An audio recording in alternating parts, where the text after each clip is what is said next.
All right, good evening. The time is now 6:35, and I call the regular meeting of the Victoria City Council to order.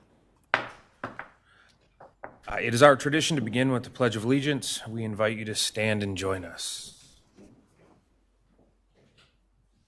I pledge allegiance to the flag of the United States of America and to the republic for which it stands, one nation, under God, indivisible, with liberty and justice for all.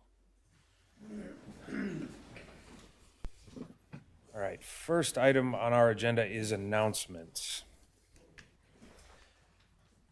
The City Council will hold a workshop on Monday, March 13th at 5:30 p.m. to interview for open positions for Planning Commission, Senior Advisory Committee, and the Parks and Recreation Committee. Applications are available on the city's website or by calling City Hall. The regular council meeting scheduled for March 27th has been rescheduled for Monday, March 20th at 6:30. The Parks and Recreation Committee meeting, previously scheduled for March 20th, will now be held on March 27th. The City Council will also hold a workshop on Monday, March 20th at 5 p.m. to review a sketch plan for a proposed development downtown by Monarch LLC. Additionally, on Monday, March 20th at 5:45, the city will host a training on the open meeting law and data practices for council members, planning commissioners, and members of the Senior Advisory Committee and the Parks and Recreation Committee. All meetings of the City Council are open to the public and held in the council chambers at City Hall unless otherwise noted. We encourage anyone wanting to attend our council meetings or workshops in person to contact our city clerk in advance. In other announcements, City Hall will be closed Monday, February 20th in observance with President's Day. Registration is now open for our annual Citizens Academy. This will be the fourth year the city is offering the program. Participants get an inside look at how the city operates during the interactive 5-week program. We hope to see you there. Okay. There is one proclamation this evening, which I will read here from the dais. Proclamation number 2023-02, a proclamation recognizing February 17th, 2023 is National Random Acts of Kindness Day. Whereas the Random Acts of Kindness Foundation is a small nonprofit organization whose mission is to make kindness the norm, and whereas the positive effects of kindness are experienced by the recipient, the giver, and everyone who witnessed the act, and whereas every day is a new opportunity to make a positive difference, and whereas the City of Victoria recognizes the positive impact of random acts of kindness on individuals and encourages everyone to inspire and celebrate random acts of kindness. And now, therefore, we, Mayor and Council members of the City of Victoria, do hereby proclaim February 17th, 2023 as Random Acts of Kindness Day in the City of Victoria and encourage everyone in the community to perform a random act of kindness on that day and every day. All right, our next order of business is to adopt the final agenda.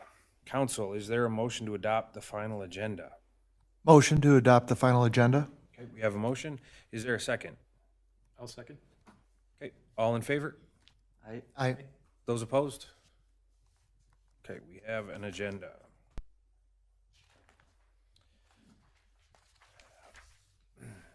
We'll move on to our next item,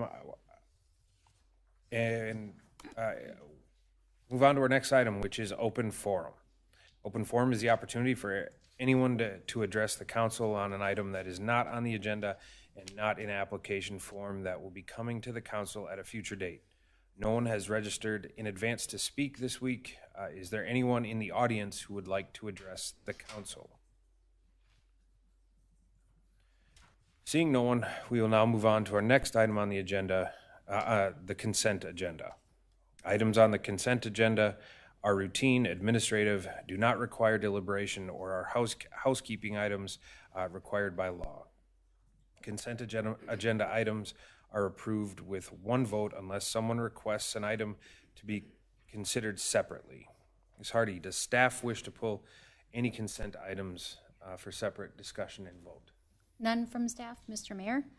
Council, are there any items you would like to see pulled for a separate discussion and vote?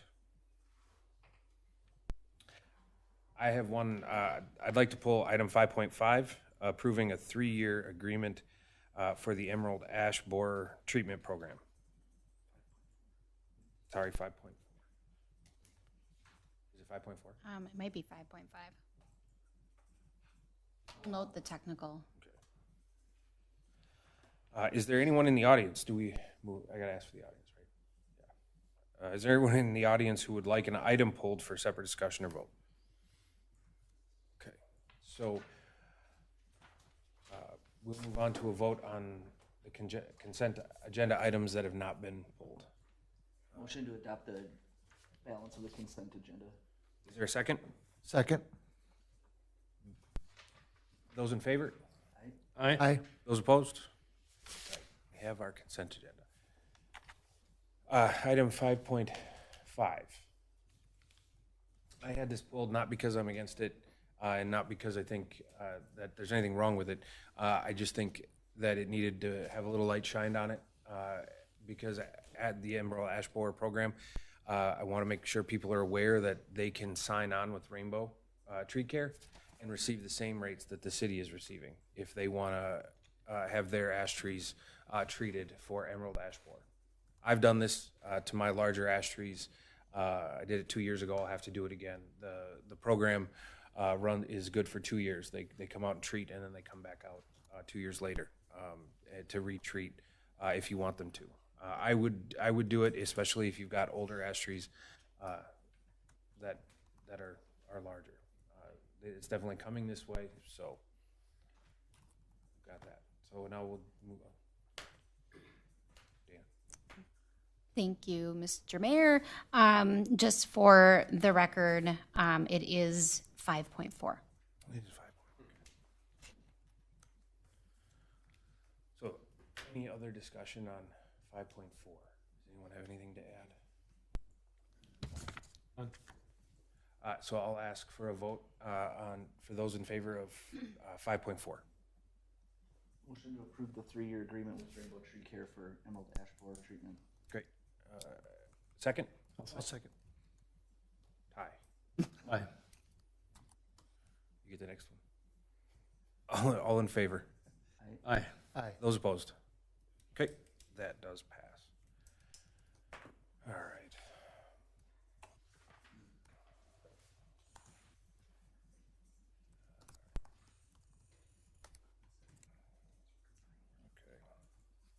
I'd like to make, where am I at?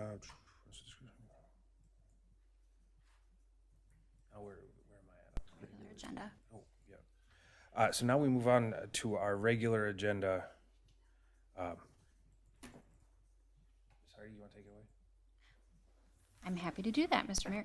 Item 6.1 is to review the 2022 Planning Commission year-end report, and with the council's permission, we will go right to Planning Chair John Iverson. Thank you very much, Anna. So everyone has this in front of them. We normally, there we go. So as of December 31st, 2022, the City of Victoria issued 976 permits. Single-family homes, new homes, 103, new townhomes, 32. Miscellaneous commercial, 31, and that included projects such as re-roof, mechanical, plumbing, replacement, small remodels. Addition remodels, 244. And these are residential only and include basement finishes, excuse me, decks and porches. Miscellaneous buildings, 186. And that, also includes re-roof, re-siding, windows, doors, that type of thing. And then miscellaneous permits, which are for furnace, air conditioner, water heater, water softeners, simple plumbing or mechanical permits. So a total of 976. I think the good news on this is that the maintenance is being done, the remodel is being done, and we're keeping everything current, and there's reinvestment going on in the community. So the 2022 work plan is to hear and provide recommendations to the City Council on all sketch plats, preliminary plats, variances, conditional use permits, and other planning / land use applications within statutory time requirements. And to continue to review Section 24 residential districts and Section 32 PUDs, and make recommendations to the City Council. Review and provide to the City Council on Section 21 sign regulations of the Victoria zoning code. Participate in all discussions related to potential implementation of rental licensing programs. Review and provide recommendations to the development within the city-owned 13.5 acres, now defined as Downtown West, and other downtown area developments and redevelopments. Review potential ordinance additions, amendments to address place making standards for the central business district. Conduct follow-up and provide recommendations to the City Council on the small area plan referred to as Victoria Works area, including development of new and commercial zoning districts as development moves closer to that area. And then to review and provide recommendations to the City Council on other zoning sections. This one in particular, so the common theme is review. And we're reviewing a whole bunch of things, and a whole bunch of things change, so we review at the same time. 2022 accomplishments. There was a batch of stuff, to say the least. But conditional use permits, we had 2 of those. Variants we had for minor subdivision, only 1 of those. Ordinance amendment, a whole bunch of those were reviewed. There was 4 of those. Subdivision concept plan, preliminary plat, final plat, 10 of those for current and future development. Reviewed residential zoning districts, R1, R2, and PUD. And the review continues. Amendment to zoning section 22 shoreland district regulations. Reviewed and discussed residential zoning district code language. ADUs, home operations, daycare facilities, and kind of the irony of the whole thing with the ADUs in my business, which is investments, and ADUs came up as one of the trending items. And so I think that Jen was ahead of the game on bringing that up as an issue that we'll be dealing with. And so better we know it now than when it does in fact come up. Reviewed and discussed minimum residential parking space requirements, section 20 off-street parking and loading ordinance, and of course that is parking remains one of the issues. And I think 12 months from now will probably remain an issue at the same time. Ordinance to amend Downtown West subzone scheduled parking ordinance. In this one, and I think you know, all of you know how the planning commission functions, and basically we take tasks and we do the research for the city council. And, you know, the whole thing happens as a team with Jen and all of the city staff through the management of Dana Hardy. And that's how 976 different things gets accomplished. Some minor comments that I have. So change is the theme this year. Change will always be the theme, I think. And change in city staff, city council, planning commission, and the changes that our economy dictates. And we're still blessed with a low interest rate, so that helps development. We may not, or we may, but be prepared for change. I think the thing that the planning commission, one of the things that the planning commission has done, and it really is a team approach to any one of the issues that comes up, and everyone has their views, and everyone has their position on a given thing, and we come to a conclusion. I think that with all of this change, with all of the variables that are going on, continuity, I think, is one of the real key things. And I think continuity of the of city staff, city council, planning commission, park and rec at the same time. You know, I think that having this cohesive group that is working on the same objective.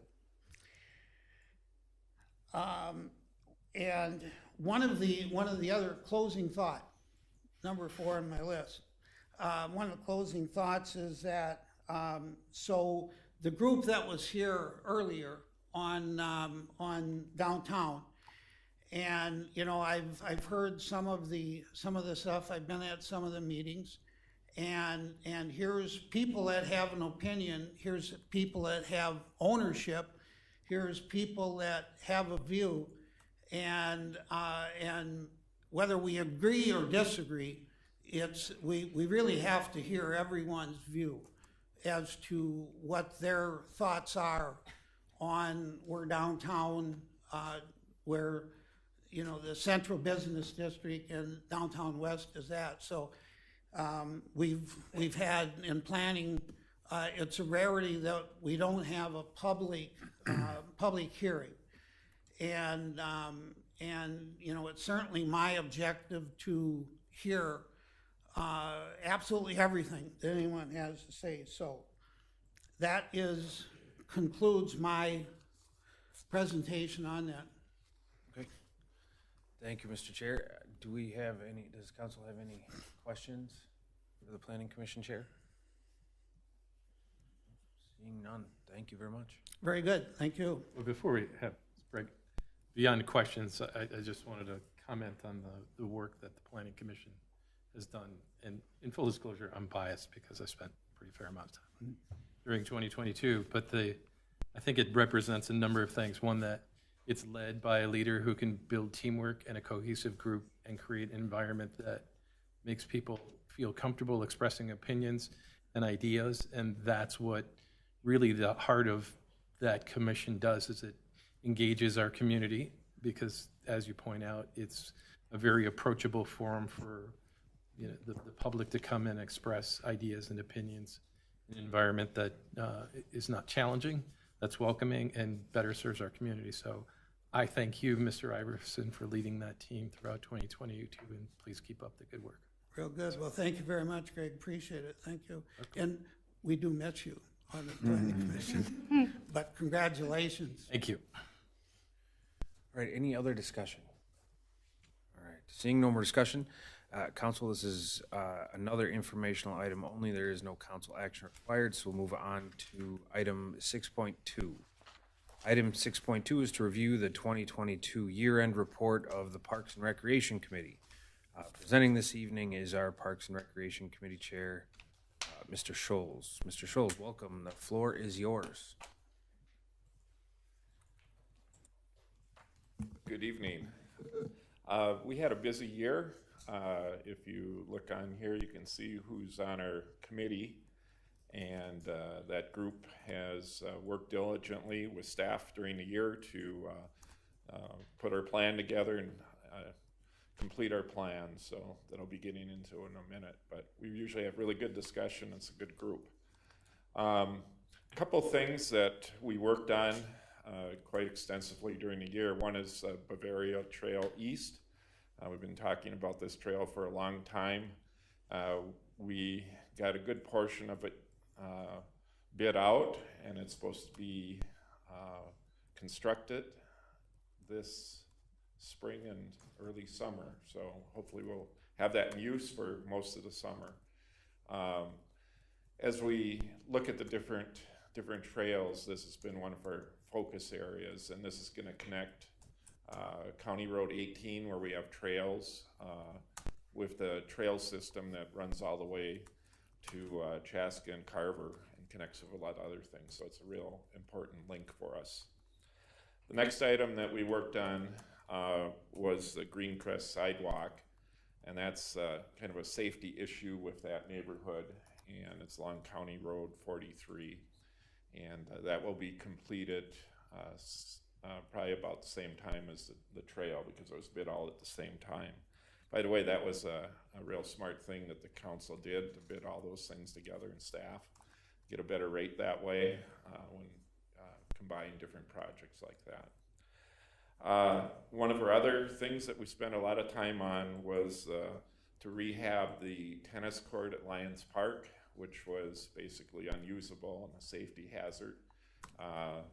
We took the steps to make sure that the base was done right and the water mitigation was right from that area. So that should last for quite a long time, we hope. At the same time, the basketball court was resurfaced in that park, and we know that gets used extensively as well. So we're glad to have completed those two projects during the year. Pickleball courts were a major discussion. As you know, there's a lot of interest in that in our community. A lot of that work was completed this fall. The final touches will be done, painting, etc. Will be done in the spring, and so hopefully our community members can enjoy pickleball outdoors in our community this summer.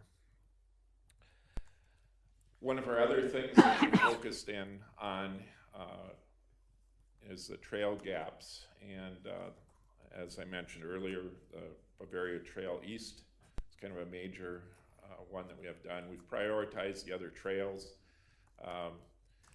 We know that there isn't a lot of funding. It takes a while to build that up, and so it may be a while before we can do some of these projects unless special provisions are made or other revenue sources.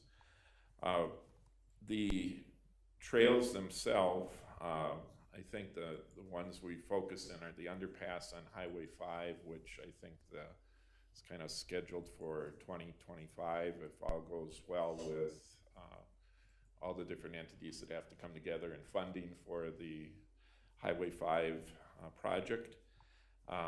Another area is the Minnetonka Light Rail Trail that extends over to the next neighborhood, and also out County Road 11 out towards the new neighborhoods.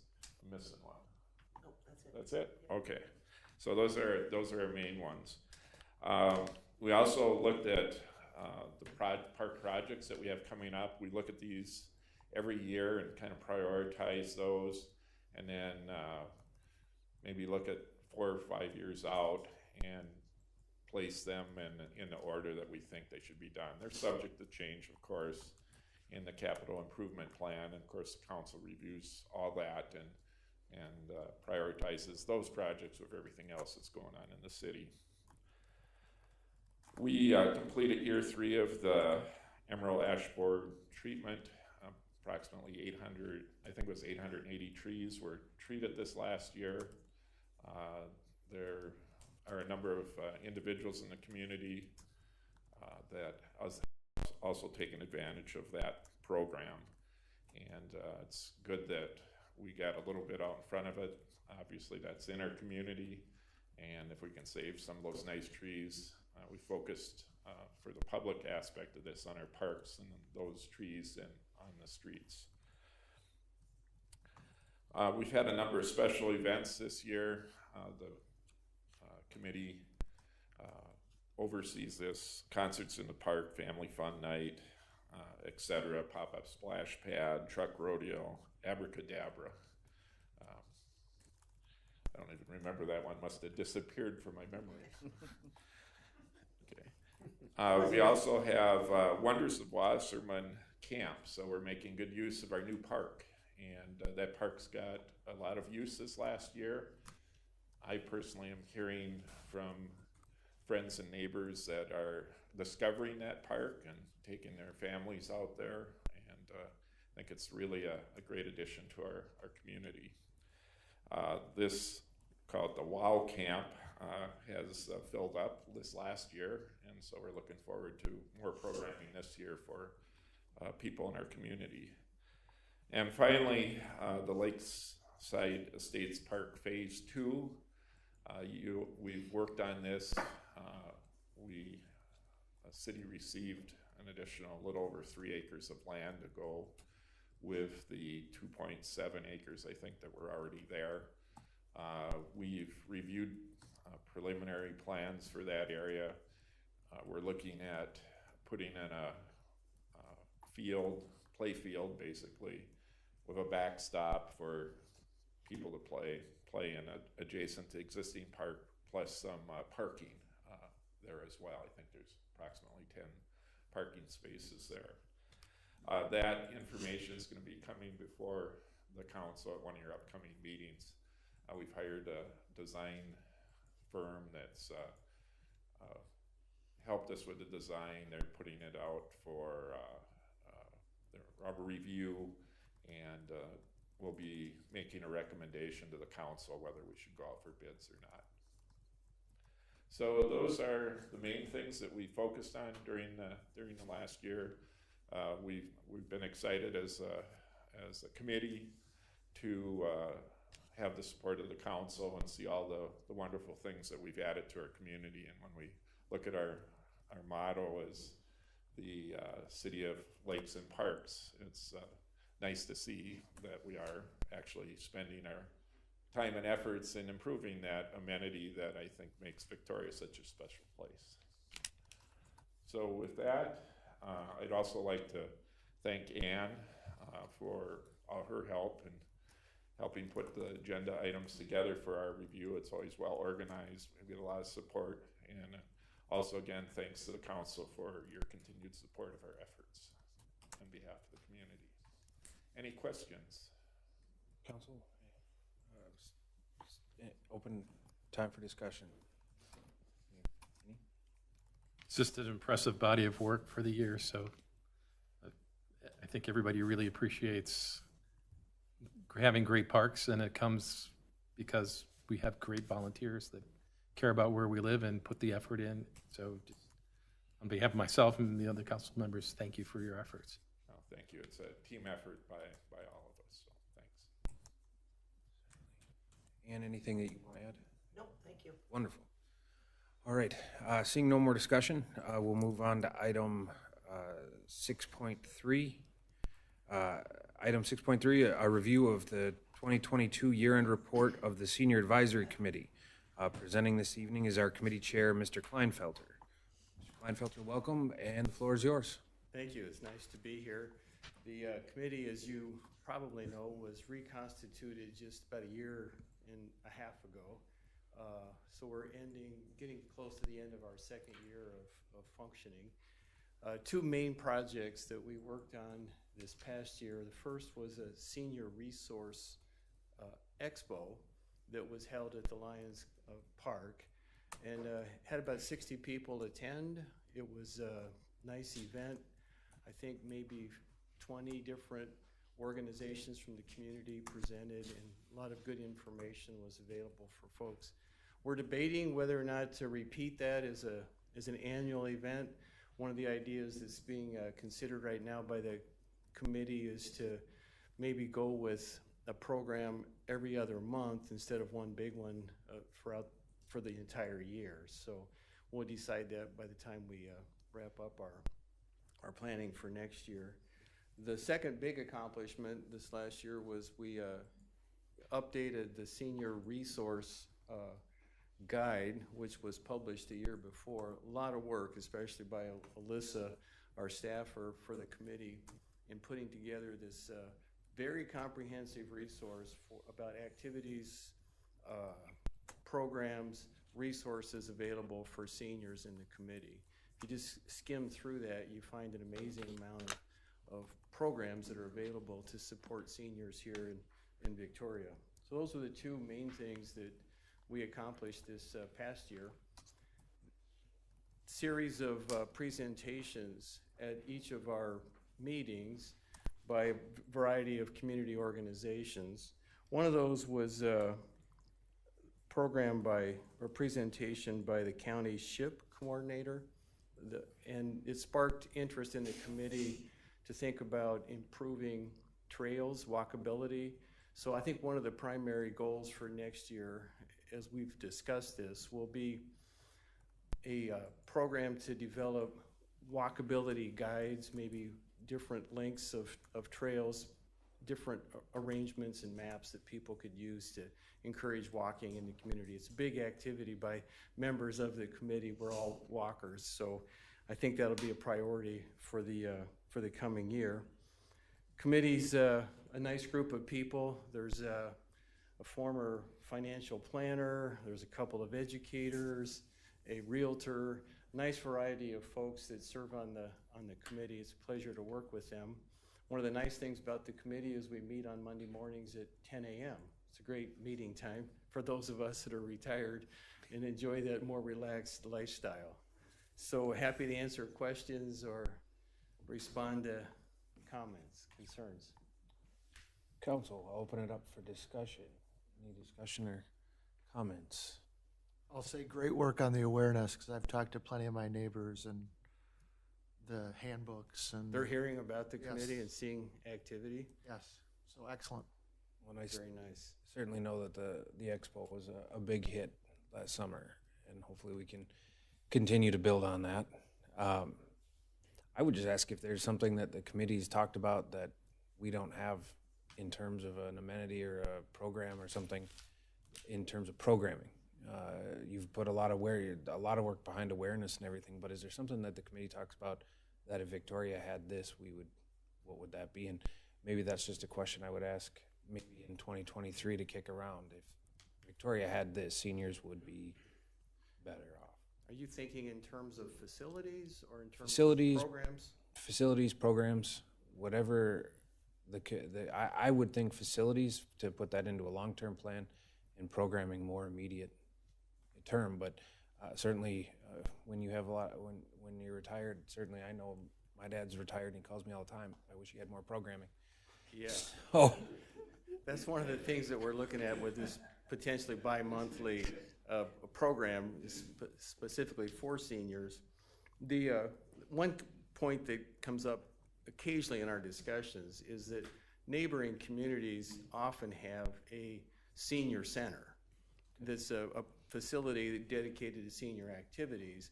A dedicated facility would obviously lead to more activities and programs and places for seniors to gather. So that would be a big project, but it's potentially on the horizon, I would think. okay, great. Any other discussion? Just a comment, Dave is also a neighbor, so I've seen him. This has been a great journey that you guys have gone on and taken this from something that we didn't have to something that really looks like a great success. So thanks for that. I had just one kind of crazy idea to maybe noodle and ponder about, and that was, it struck me that maybe something to look into and just take away for staff to just noodle is a great thing, I think, would be to get the seniors of our community to bond with maybe some of the younger people in our community with this kind of crazy thing I thought of in really early morning coffee by myself in my dark kitchen. Seniors helping seniors. So maybe an outreach program with Holy Family High School seniors with the senior commission, so that in their last year, they can sort of have like this rotating, I almost adopt a senior for my senior year to connect with, just bringing our elder part of our community with our new and up and rising community, part of the community, to just build a bridge and see if there's just some synergies that can be brought. Like computing, kids are great with their iPads, and I mean, I'm almost getting to the point where now that I have a work computer, a home computer, and a city council computer, I almost need like my own IT person. Yeah. So it's just a thought, just to kind of kick around and put that in the idea bin. Interesting idea. Thanks, Greg. All right. Any other discussion? All right, seeing none. Thank you, Mr. Kleinfelter, very much. We'll move on to the next item on our agenda, item 6.4, and it is a public hearing. We will be considering adopting Ordinance MC 458, amending the Mediacom cable franchise through January 1st, 2029. Presenting this evening is Assistant City Manager Alyssa Swanson. Ms. Swanson, the floor is yours. Hello, Pro Tem Mayor and the members of City Council. Thank you for having me here this evening. So yes, before you here tonight is consideration of a 5-year extension for the Mediacom cable franchise agreement. Just for some light background, in 2013, Mediacom and the City of Victoria entered into a 10-year cable communication franchise agreement. And yes, that expiration date is right around the corner. It is set to expire December 31st of 2023. A cable franchise is an agreement granted by a local government agency to a cable company. In this case, it would be Mediacom, that allows the company Mediacom to utilize public rights-of-way to build and then operate their cable network within that community. Now, in exchange for that access, Mediacom agreed to pay the city a 5% franchise fee for all revenue to the city and provide one channel, Mediacom Channel 8, for public education and government programming. This channel the city utilizes to showcase and broadcast all of the city council meetings, the workshops, as well as our citizen committees. And then we also host our communications digital slideshow through that as well. And then in addition to that, there is a $1.20 PEG fee, which the city receives per Mediacom subscriber in Victoria per month, which is then paid out quarterly. And as noted in the staff report in October 2022, that third quarter for 2022, there was 2,028 Mediacom subscribers for that quarter, which totals approximately $2,400 in PEG fees. And then for that franchise fee for that same period, that 5% franchise fee we discussed earlier, that roughly brought in $15,000. Now, these agreements have been negotiated with Mediacom in years past. In 2013, there are several federal regulatory obligations and oversights through the FCC that these agreements and any renegotiations would have to be subject to. Now, the agreement provides each party opportunity for a 5-year extension, which is what we're discussing here tonight. That initial term would then be extended to January 1st, 2029, if City Council would agree to the extension. Within that negotiation process through this past year, Mediacom requested the extension. They sent us a letter of request on December 9th, 2022. And then per the agreement, the city has 6 months to respond to this request. City staff, as well as our attorney, have reviewed that 6-month letter, as well as our current agreement, the number of city users, as well as our current use of our PEG channel. and we recommend City Council agree to the request for the 5-year extension, which would need to occur via ordinance. If City Council, you choose to accept this request, City Council will then work with our city attorney to ensure we provide proper notice and documentation to Mediacom. Now, for this type of municipal ordinance, the city is not required to hold a public hearing for this item. However, recognizing the importance of receiving public input on ordinance changes, tonight's item is included a public hearing, and it was noticed in the February 2nd Chanhassen Villager. With that, I will pass it back to you, Mayor, to hold the public hearing. All right. Thank you. This is a public hearing, so I will now open the public hearing. Is there anyone in the audience who wishes to speak to this item? I'll ask again, is there anyone in the audience who wishes to speak to this item? And one last time, is there anyone in the audience who wishes to speak to this item? All right. Seeing no speakers, I will now close the public hearing. And council, I will now open the floor for discussion. Council, do we have questions or any discussion items regarding this? I just had one quick question for staff on the agreement. Is this the only provision in the agreement for an extension? So the agreement was for 10 years, correct? Yeah, Mayor, if I can, yeah, and council members, yeah, so it's a good question. This provision about getting to extend for 5 years is pretty unique. Cable franchises, cable contracts between cities and cable companies don't usually provide for that. However, I think you probably know Mediacom serves a lot of cities around here, out on the western part of the metro and around the lakes. And they negotiated for that provision in all of those franchises. And many of the cities like you that have been asked are going to go ahead and use the ability to have that 5-year extension. So I just tell you that for sort of background. And then no, there is no other provision in this franchise. Again, it's an unusual provision. This is not common in franchises, and there is no other provision in the franchise that provides for this 5-year extension. And so it was uniquely negotiated. Mediacom and frankly the city, I think to some extent, have an interest in not having to go through the federal process that Alyssa was talking about. There is this sort of federal regulatory framework that cable franchises have to get renegotiated in, and if you go down that road, quite candidly, statement against interest, you end up paying the lawyer a fair amount of money. Both sides do. It's kind of a legal-driven process, and so you end up spending a fair amount of money to renegotiate something that if your community and your council is not upset with the way things are, you really don't have to go through that money spending exercise, and you can simply just add some years onto the franchise. So, a lot of times I'm not supportive of the idea that we wouldn't want to sit down with the cable company. In this case, I think it makes perfect sense. So, thank you, Chairman Boss. Do we, at the end of this next 5 years, if we approve this, then we would have to sit down and go through all those hoops, or could you add to this another 5 years? If we said we're allowed, can we add on and tack on another 5 years after this? Yeah. Addendum. Mayor and council, it's again a good question, but the answer I'm going to give is a little bit of a funny answer. So there is a state statutory provision that says that cable franchises can't be more than 15 years long.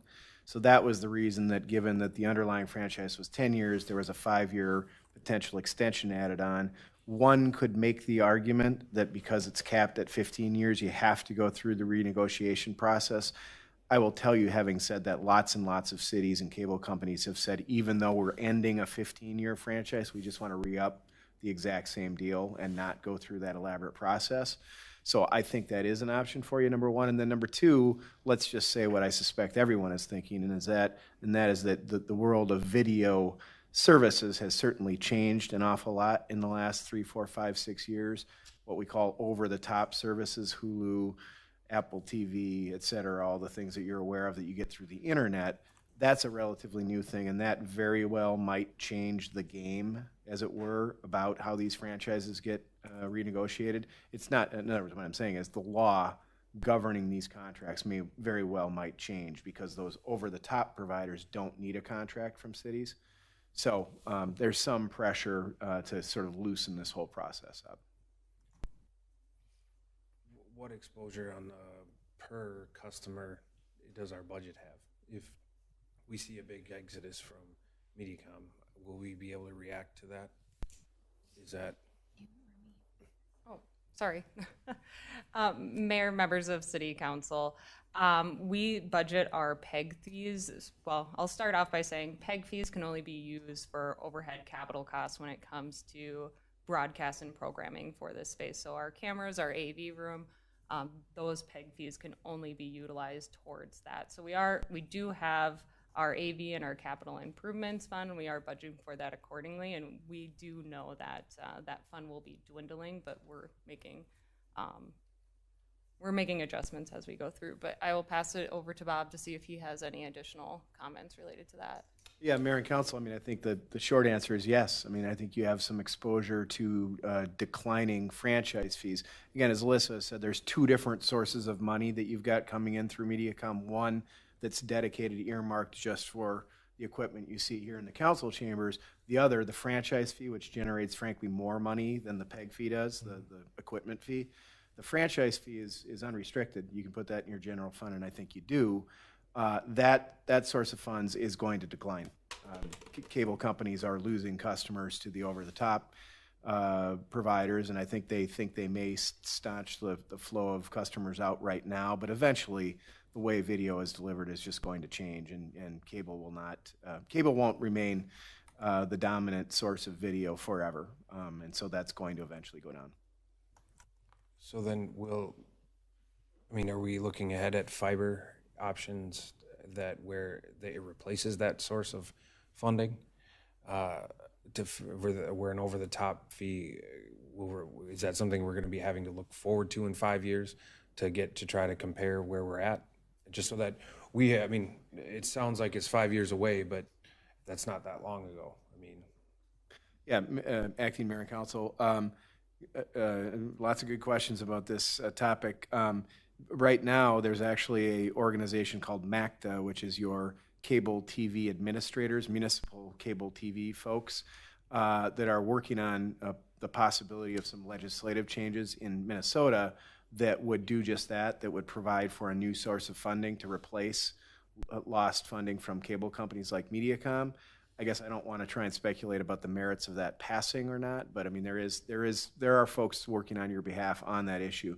But the reason they're working on that is because, oddly, and we could spend a lot of time talking about it, I won't unless you want to, but oddly, we can't collect fees from phone companies, traditional phone companies, CenturyLink, Frontier, and we can't collect fees from internet service providers either. They're both outside of our reach as far as a franchise fee or a similar fee. So right now, there is no way to replace the lost cable franchise fees. As cable franchise fees decline, there is just no legal mechanism to recover those fees. There's discussion about it, and there's certainly an interest among your sister cities in doing that, but it just doesn't exist right now. We don't need to have the longer discussion on that item tonight, but certainly a workshop or just an offline conversation to educate us on some of the specifics about that would be great. Any other discussion? Seeing no other discussion, I will call for a motion to adopt the ordinance MC 458. I'll make a motion. And a second. I'll second the motion. All right. We've got a motion and a second. All in favor? Aye. Aye. Those opposed? All right. And I voted in the affirmative, so I didn't say that out loud. Aye. We've got a motion. The motion passes. We have one more vote. Oh, I'm sorry. And the second part, we need adoption of resolution authorizing the ordinance publication, title, and summary. Motion. And a second. Second. We have a motion and a second. All in favor? Aye. Those opposed? All right. Both motions passed. All right. Moving on, item 6.5 is to approve resolution receiving and accepting the feasibility report for Downtown West Phase 1 improvements and calling for a hearing on the improvements. Presenting this evening is our city engineer, Engineer Carrick Guerin. Ms. Guerin, the floor is yours. Thank you, Mayor, members of the City Council. This is a short item tonight. I want to draw your attention to what's noted in the staff report, that on October 24th, 2022, the City Council approved a final plat and a development agreement for the Downtown West First Edition. Included in that development agreement was a provision for Marco McLean Development LLC to be partially assessed for the improvements that the city will be completing. So because we are going to be specially assessing them, we are required to go through the special assessment process, even though they agreed to the assessment amount. So the city does need to approve a feasibility report that covers those improvements and then hold a public hearing. They'll be invited to the public hearing, and that would happen on March 13th if this resolution is approved. So what we are looking for is approval of a resolution receiving and accepting the report and calling for a hearing on the improvements. Council, any discussion?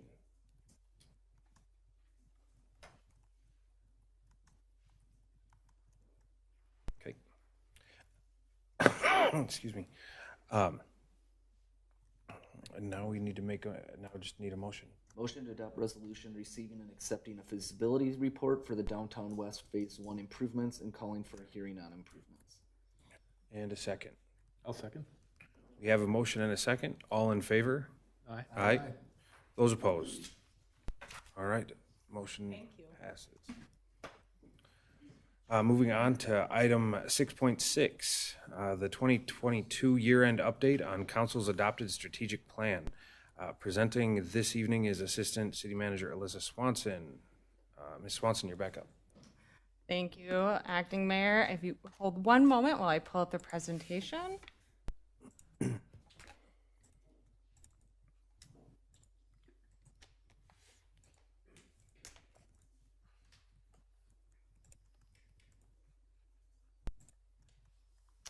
There we are. So Mayor, members of City Council, happy to be here this evening to present our Q2 year-end strategic plan update. For anyone that is watching at home or any newcomers, this process began back in 2021, where City Council and members of city staff went through a strategic workshop, an all-day workshop, and the fruits of that workshop, Council identified 8 priorities for the city for the years of 2021, 2022, and 2023. Out of those 8 priorities, there were 123 initiatives or projects that were identified. And out of those 123 initiatives and projects, 80 have been completed thus far. It is important to highlight the 3 bullet points underneath the completed 80. The one-time projects, the one that says 17 on there, those are projects that have been identified that are not going to be reoccurring, similar to a project such as reviewing our shoreline ordinance or reviewing our subdivision ordinance. We look at it once we complete it. Underneath that, we have annual initiatives. Those are projects that come up once every year. So a good example of that would be our annual budget book that we complete on an annual rotating cycle. So that number is going to fluctuate between 0 and 13, just based on where we are throughout the year on those annual initiatives. And then the last one is ongoing initiatives. We have 56 completed. Ongoing initiatives are projects or programs that have been started, but do require staff time to continuously continue. A great example of that would be our Citizens Academy or volunteer program. And then out of the ones left, we have 74 initiatives that have been started, and a full progress update can be reviewed in the staff report. So with that, City Council, I draw your attention to the city's strategic plan dashboard. For, again, those in the audience or those watching at home, you can access the dashboard by visiting the city's website at ci.victoria.mn.us. Hover over the Governments tab shown on the screen here, and then select the option that says Strategic Plan within the drop-down. Now, as you are all familiar, the city began to supplement our strategic priority spreadsheet report to what we call quarterly reports or quarterly spotlights. These spotlights, we use storytelling matched with data to showcase city initiatives that may or may not be covered within the report.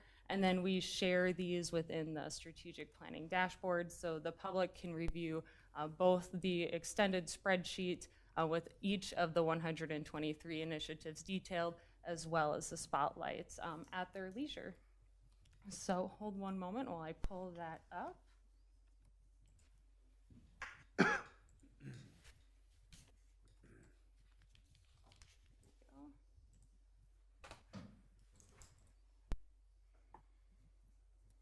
So this may look a little different. This quarter, or this time around, we did switch from a previous My Sidewalk dashboard platform to a PDF version while we await our new website design. So for quarter 4 or year end of 2022, for our spotlights, not to read it page by page, but just to highlight, we decided to spotlight our fire station land purchase, which officially closed in November of last year, as well as the fire station mezzanine update. Both are part of that space needs assessment that was completed back in 2021, which allows staff and the city to grow as much as, or with the population. And then also in quarter 4 of last year, we lit up the downtown with our Light Up Victoria event. That was our second annual event for this specific season, and we had 300 people gathered around for that specific activity. For our Economic Vitality Strategic Plan initiative, we did focus on the Downtown West Phase 1, as well as the project feedback that has been solicited by our community. And then for service delivery and service excellence, we wanted to showcase the November 8th election, where we held our federal, state, and local elections, and thank our election judges for making this year an absolute success. And then last spotlight we focused on was the yard waste. This fall we had over 2,000 cubic yard waste collected, which then are going to be recycled into nutrient-rich soil. And with that, Mayor, members of City Council, I will pause here for any questions.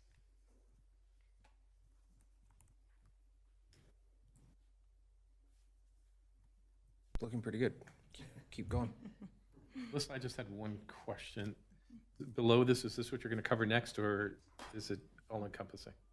Great question, Mayor, members of City Council. This is the strategic plan progress report. This is listed in the staff report that goes through each of the individual 123 projects as well as their status. So if you look here, you can see, for example, construction of the Greencrest sidewalk in early stages of 2021. We're in the planning stages, and then if you look in quarter 4 of this year, we're at implementation. So are the notes that are here as of the first quarter of 2022, or should that be Q4? That should be Q4. Okay. Thank you for clarifying that. That's... Right. Any other questions? Go ahead.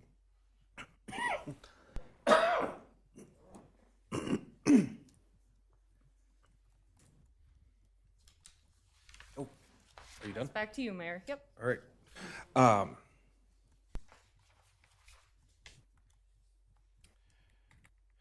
Open for discussion. Council, no discussion. Anybody? Okay. Council, this was an informational item only. And with that, and there are no more items on our regular agenda, we'll move on to reports and emerging issues. Attorney Vos, are there any reports?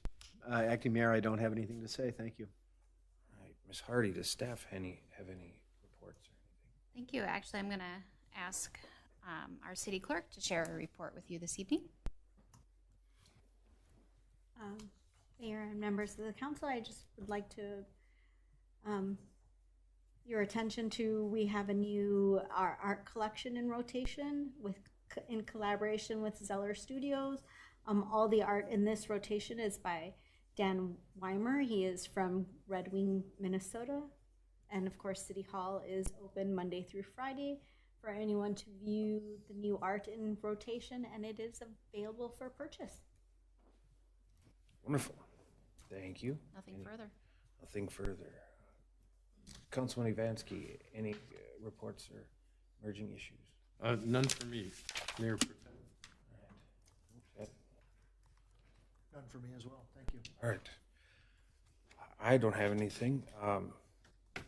So with that, members of the council, there are no more items to come before this body this evening. May I have a motion to adjourn? Motion to adjourn. And a second. Second. All in favor? Aye. Aye. Those opposed? Motion carries. We stand adjourned. Thank you and good night.